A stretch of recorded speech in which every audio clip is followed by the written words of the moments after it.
হরি রাধে রাধে। পাঁচমিশালি সবজি বানাচ্ছে, অনেক কিছু আছে দেখতেই পাচ্ছেন।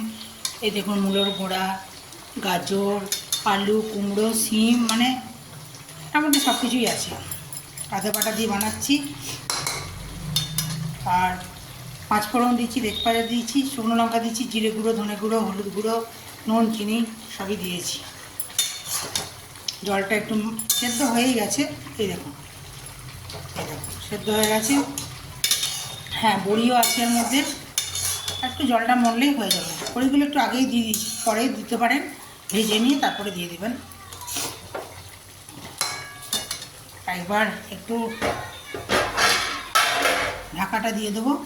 আর এখানে একটু মোটা মোটা করে কেটেছি, মানে একটু পেঁপে আছে, একটু আলু আছে, করলা আছে, শুকনো লঙ্কা আর গোটা জিরে ফোড়ন দিয়েছি, নুন হলুদ তো দিয়েছি, একটু পারলে চিনি দিতে পারেন, নাও দিতে পারেন। এটাও ঢাকা দিয়ে দেবো, এটাও ঢাকা দিয়ে দেবো। হরি হরি রাধে রাধে। শ্রীকৃষ্ণ গোবিন্দ হরে মুরারি, হে নাথ